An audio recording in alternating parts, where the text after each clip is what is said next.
Hello everyone, welcome to knowledge Nidhi plus. स्वागत है आप सभी का हमारे चैनल नॉलेज निधि प्लस में। आज हम बात करेंगे विसर्ग संधि की। इससे पहले हम व्यंजन संधि पढ़ चुके हैं और आज हम पढ़ेंगे विसर्ग संधि। विसर्ग संधि पर चर्चा करेंगे आज। तो बात करें विसर्ग संधि की, तो विसर्ग संधि कैसे होगी? अगर विसर्ग के बाद स्वर मिल जाएगा, ठीक, अगर स्वर मिल जाए विसर्ग के बाद तो भी विसर्ग संधि हो जाएगी। अगर विसर्ग के बाद व्यंजन मिल जाए तो भी विसर्ग संधि हो जाएगी। तो हम कह सकते हैं कि विसर्ग के बाद व्यंजन मिले या स्वर मिले, दोनों ही स्थिति में विसर्ग संधि हो जाएगी। जैसे उदाहरण की बात करें, पयः प्लस धन बराबर पयोधन। तो यहाँ पर क्या है? विसर्ग, और यहाँ पर क्या मिल गया? विसर्ग के बाद क्या है? व्यंजन। तो व्यंजन मिल रहा है फिर भी विसर्ग संधि हो रही है, तो व्यंजन भी मिल सकता है। ऐसे ही निह धन आशा बराबर होता है निराशा।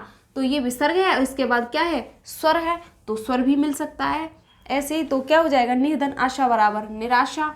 ऐसे ही आशीह धनवाद बराबर आशीर्वाद। धनु प्लस टंकार, ये क्या है? ये व्यंजन है और ये विसर्ग है। यहाँ भी व्यंजन, विसर्ग, यहाँ व्यंजन, इस तरीके से संधि हो रही है। तो धनु प्लस टंकार बराबर होता है धनुष्टंकार।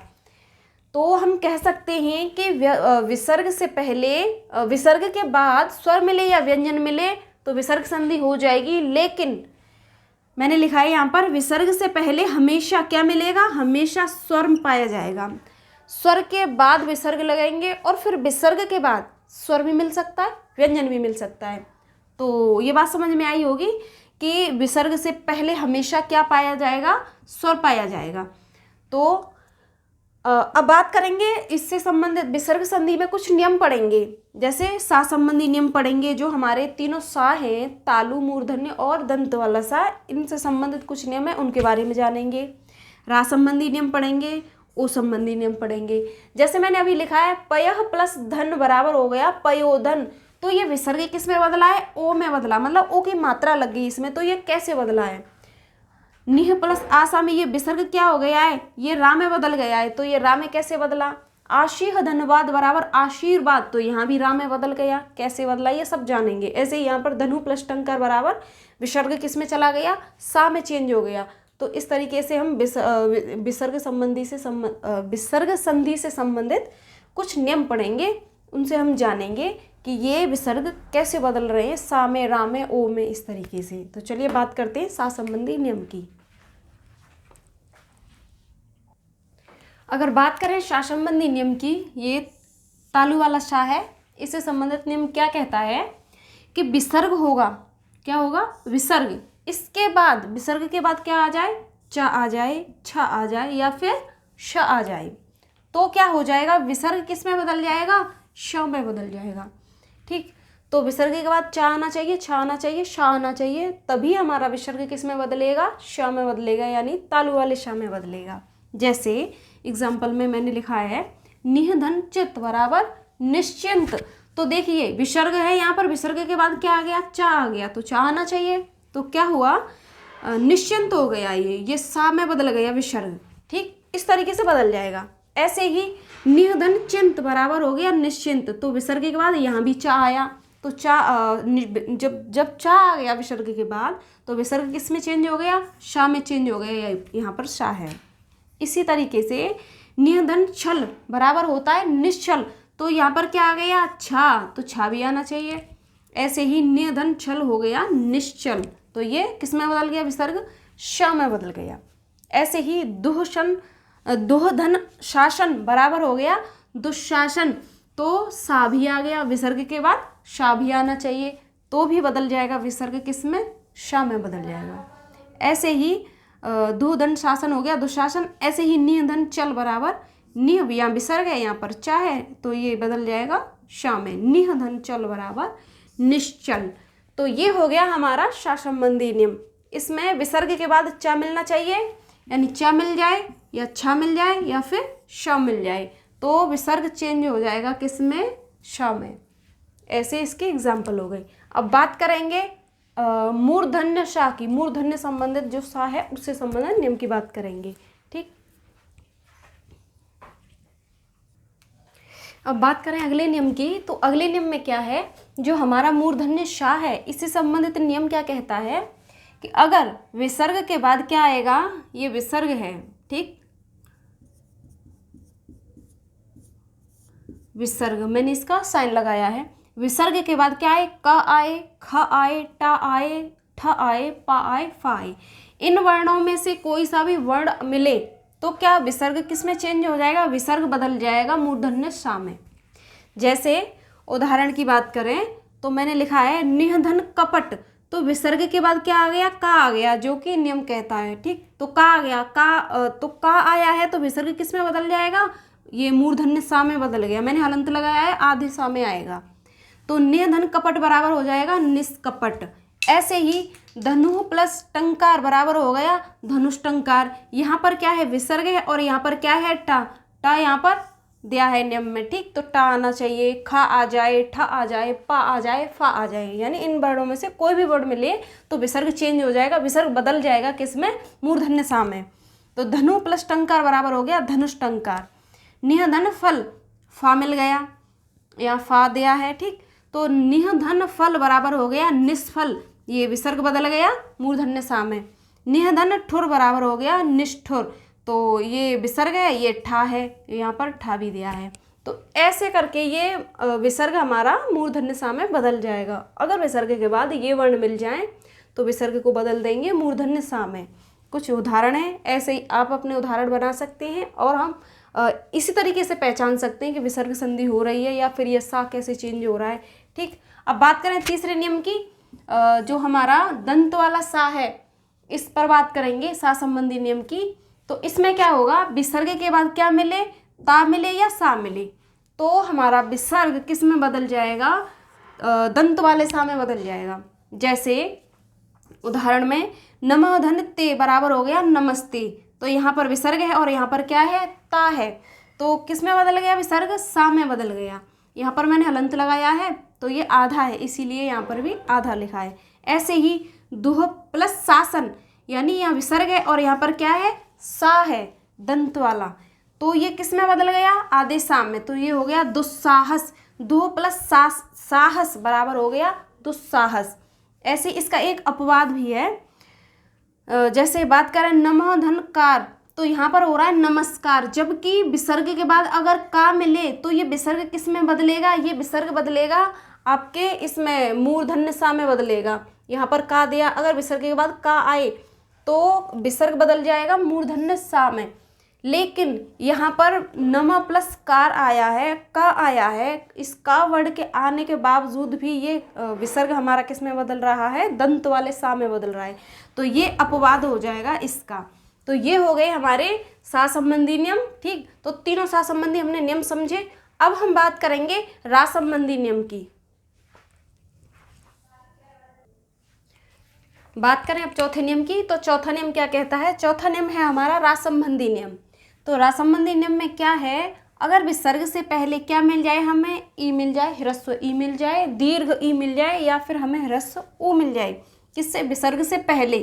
फिर इसके बाद में क्या मिले, हमें वर्ग का तीसरा वर्ण मिल जाए, चौथा मिल जाए, या फिर कोई स्वर मिल जाए, या अंतस्थ व्यंजन मिल जाए, तो विसर्ग किस में बदल जाएगा, विसर्ग बदल जाएगा आधे रा में।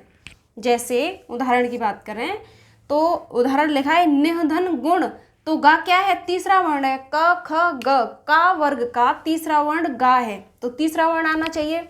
तो निधन गुण बराबर होता है निर्गुण, तो विसर्ग किस में बदला, विसर्ग रा में बदल गया, ये आधा है इसीलिए ऊपर चढ़ाया है ये, ठीक। तो ये रेफ में बदल गया, तो विसर्ग बदल गया किस में, रा में। क्यों बदल गया, क्योंकि विसर्ग के बाद तीसरा वर्ण आया है।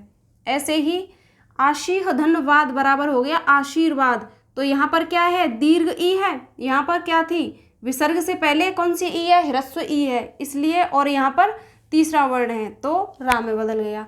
ऐसे ही यहाँ पर आशीह धनवाद, यहाँ पर है दीर्घ ई की मात्रा चढ़ी हुई है, और दीर्घ ई के बाद क्या लगा है, विसर्ग लगा है, और इस विसर्ग के बाद क्या आया है, अंतस्थ व्यंजन आया है, ये अंतस्थ व्यंजन है। तो रा किस में, विसर्ग किस में बदल जाएगा, इसीलिए विसर्ग बदल जाएगा आपका रा में, तो ये हो गया आशीर्वाद। अगर आशीर्वाद का संधि विच्छेद करने को आए तो आशीह धनवाद होगा, या फिर आशीह धन्यवाद बराबर कौन सा शब्द बनेगा? तो आशीर्वाद बनेगा। ऐसे प्रश्न पूछे जाते हैं। ऐसे ही अगले उदाहरण की बात करें, दुह प्लस बल बराबर होता है दुर्बल। तो देखिए विसर्ग से पहले किसकी है? जो हमारा ह्रस्व ऊ है उसकी मात्रा है, और जब लगा है विसर्ग और इसके बाद आया है बल यानी बा आया है, तो बा कौन सा वर्ण है? प फ ब यानी तीसरा वर्ण है, ये पा वर्ग का तीसरा वर्ण है। तो विसर्ग बदल गया किसमें? रा में। और रा कैसा होगा? हलंत लगाया है मैंने, तो ये कैसा है? आधा है, इसीलिए इसकी रेफ लगा दी। तो दुह प्लस बल बराबर हो गया दुर्बल। ऐसे ही निहदन आशा, तो ये विसर्ग है, विसर्ग से पहले ह्रस्व ई की मात्रा लगी है और इसके बाद क्या मिला है? स्वर। तो यहाँ पर स्वर भी मिल सकता है। तो निहधन आशा बराबर हो गया निराशा। तो ये विसर्ग किस में बदल गया? रा में बदल गया। और यहाँ पर जो आ है हमारा दीर्घ आ है, इसीलिए यहाँ पर पूरा रा बना है, क्योंकि रा की मात्रा चढ़ा दी इसमें, और जो हमारा ये जो आ है हमारा इसमें रा में मिल गया। जैसे हम किसी भी वर्ण को, जैसे मैंने रा लिखा है यहाँ पर, तो रा ये कैसे बना है? रा और प्लस आ, इसमें आ छुपा हुआ है। अगर यहाँ पर आ ना मिला के ह्रस्व, ये कौन सा ह्रस्व है, और मैं इसमें दीर्घ मिला दूँ तो रा में, ये रा है, अगर मैं रा को इस तरीके से तोड़ सकते हैं, या फिर हम यहीं पर मैं अगर ऐसे लगा दूं तो ये बराबर क्या हो जाएगा? ये रा हो जाएगा, ये इसमें सम्मिलित हो गया। अगर छोटा आ सम्मिलित हुआ तो इतना रहेगा, अगर दीर्घ आ सम्मिलित हुआ तो इस पर डंडा लग जाएगा, ठीक है, तो मात्रा लग जाएगी दीर्घा की। तो इसीलिए ये पूरा रा बना है यहाँ पर। निहधन आशा बराबर निराशा। ऐसे ही दुहधन उपयोग बराबर हो गया दुरुपयोग। यहाँ छोटे ऊ की मात्रा यानी ह्रस्व ऊ की मात्रा है, जैसे कि इसमें कहा है विसर्ग से पहले क्या मिले? ऊ मिले, ई मिले और ह्रस्व ई मिले, और मिले विसर्ग, इनके बाद विसर्ग मिले, फिर तीसरा चौथा स्वर मिल जाए कोई और अंतस्थ व्यंजन मिल जाए तो रा में बदल जाएगा क्या? विसर्ग। ऐसे यहाँ पर ह्रस्व ऊ की मात्रा, फिर मिला है विसर्ग, विसर्ग के बाद क्या मिल गया? एक स्वर मिल गया, उपयोग यानी ऊ आ गया, स्वर मिल गया, तो बन गया ये दुरुपयोग। तो यहाँ पर ये विसर्ग बदल गया रा में, तो रा में ये बदल गया, और इस पर लगा, इससे पहले क्या है? ये ऊ शामिल हो गया इसमें, ये बदला रा में, विसर्ग बदला रा में, और इसमें लगा दिया ऊ, क्योंकि यहाँ पर उपयोग है ना, अब इसको मिला दिए तो ये बन गया रू। इस तरह से ये बन जाएगा दुरुपयोग। ठीक, अब बात करें हम ओ संबंधी नियम की, तो ओ संबंधी नियम क्या कहता है? बात करेंगे पांचवें नियम की। तो पांचवें नियम में क्या है? रा संबंधी नियम में ओ संबंधी नियम,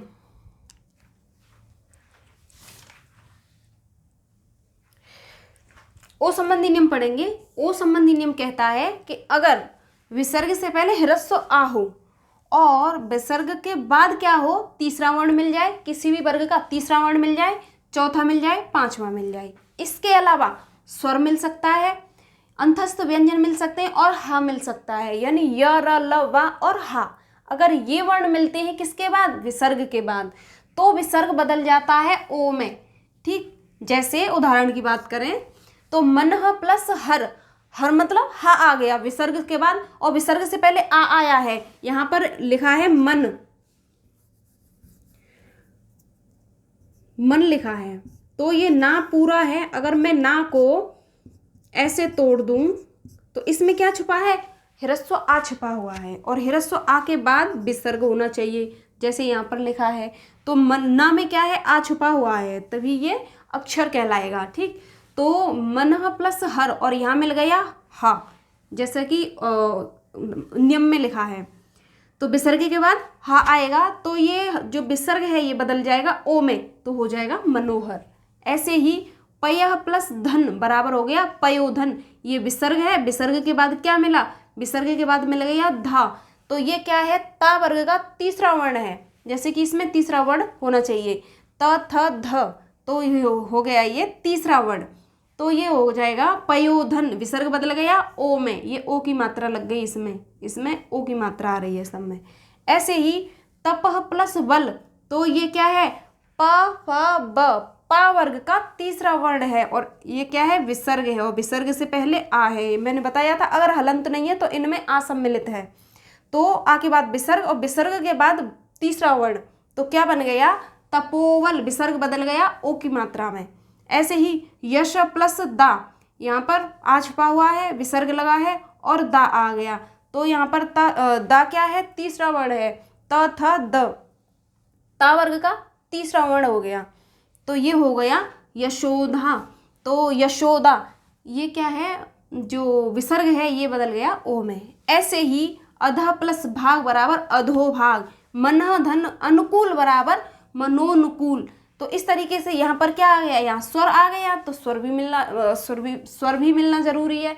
तो हम कह सकते हैं अगर विसर्ग के बाद क्या आए, तीसरा वर्ण आ जाए, चौथा आ जाए, पांचवा आ जाए, या फिर कोई स्वर मिल जाए, स्वर के अलावा हमें अंतस्थ व्यंजन मिल जाए या फिर हमें हा मिल जाए, तो हमारे जो विसर्ग है ये बदल जाएगा, किसमें, ओ में बदल जाएगा।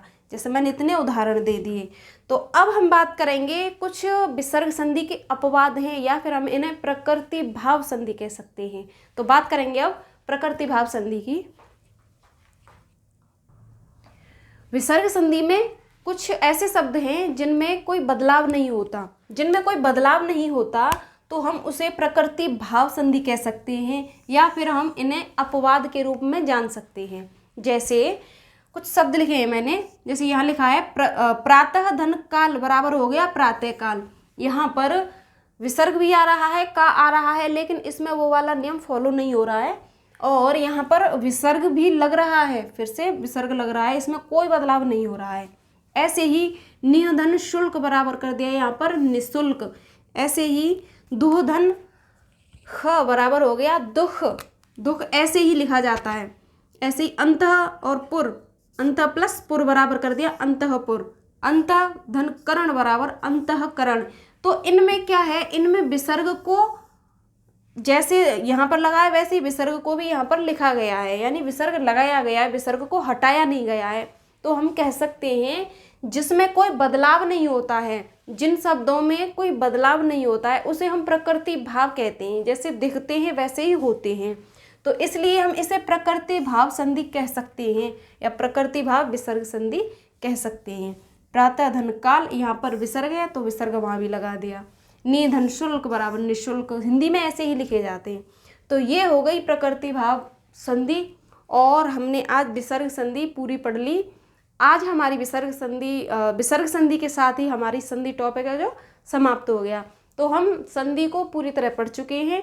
अब हम बात करेंगे अगली वीडियो में समास की। अब नया टॉपिक शुरू होगा हमारा समास। तो समास को भी अच्छे से ऐसे ही जानेंगे, सारे नियम समझेंगे उसके, और आसान तरीके से कोशिश करेंगे, अच्छे से आसान तरीके से समझने की कोशिश करेंगे। तो चलिए मिलते हैं अगली वीडियो में एक नए टॉपिक के साथ। जब तक के लिए नमस्कार।